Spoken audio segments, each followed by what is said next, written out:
โอ้ตัวแมงจักจั่นกับแมงจีนูนน่ะอยู่บ้านนี่เขาเอิ้นอัน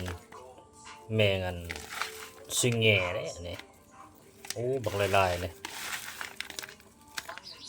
ของทิพย์อีกแล้วอันนี้ก็ได้มาโชคดีแหละไอ้ฮักเอาให้โอ้ว่าแซ่บไปอีกแต่ว่าปลาทมบักหลายๆโอ้ของหากินยากเลยจังซี่นี่นะสวยจะได้กินมันบ่ธรรมดาเด้ซื้ออยู่ตลาดนี่แพงเด้เทื่อก็บ่มีซับอยู่ตลาดนั่นนะโอ้สวยจะหากินได้เนาะเถอะนะโอ้คั่วแล้วก็เนาะเห็ดแจ่วตอนใหม่ๆนี่แหละแซ่บนะถ้าเอาไว้โดนหลายก็บ่ดีกินตอนนั้นมันเป็นใหม่ๆนี่นะจริงๆคอยมีโปรตีนสดนะไม่มักแบบอันธรรมชาติเนี่ยอาหารที่ดีต่อสุขภาพเนี่ยต้องได้แต่งแล้วก็กินเลยอะนะมันเป็นออร์แกนิกดีถ้าว่าเป็นของธรรมชาติอะนะเอาไว้โดนกาย8 ชั่วโมงนี่มันก็บ่ดีเด้ดีแท้ๆก็แต่งใหม่ๆแล้วก็กินเลยอะนะแต่ว่าผู้ใดมักเรื่องสุขภาพอะนะอันนี้บอกเคล็ดลับให้ในความหวังดีบางคนอาจจะบ่ฮู้เด้กาย8 ชั่วโมงแล้วมันอาจจะหมดคุณภาพเนาะเรื่องอาหารที่ว่าเฮาแต่งแต่ละเทื่อนะก็บ่อยากคักปานใดแล้วนะความหมายนะ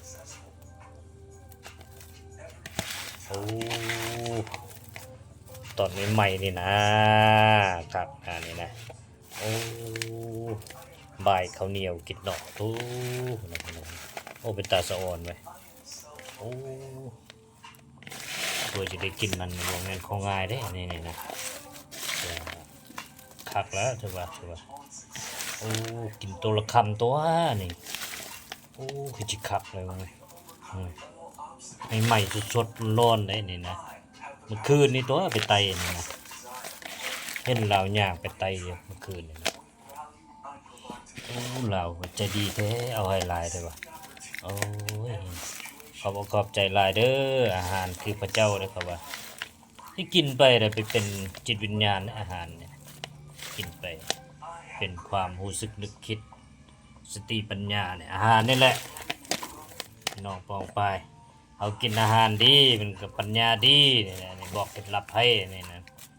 บุรีก็บ่มีผู้บอกหรอกกินแต่ละมื้อนี่บางคนเนี่ยฮู้แต่กินแต่อาหารน่ะบ่ฮู้อิหยังนี่บางคนก็ฮู้ก็ดีไปเนาะแต่ว่าบางคนมันก็บ่ฮู้ก็บ่ฮู้แท้ๆแหละคือคนผู้หนึ่งเนี่ยมันก็บ่สามารถฮู้ได้ทุกสิ่งทุกอย่างหรอกมันเป็นไปบ่ได้หรอกอันนั้นเฮาฮู้มันก็บ่ยากอันบ่ฮู้มันก็บ่ฮู้แท้ๆเด้เพราะว่าผู้ใดเนี่ยนี่แหละเขาว่าอาหารแห่งปัญญานะโอเคละเหลือเฟือแล้วแหละสำนี้ก็ได้โอเคขอบใจหลายๆโชคดีที่ว่าคักแล้วได้กินจังซี่นะ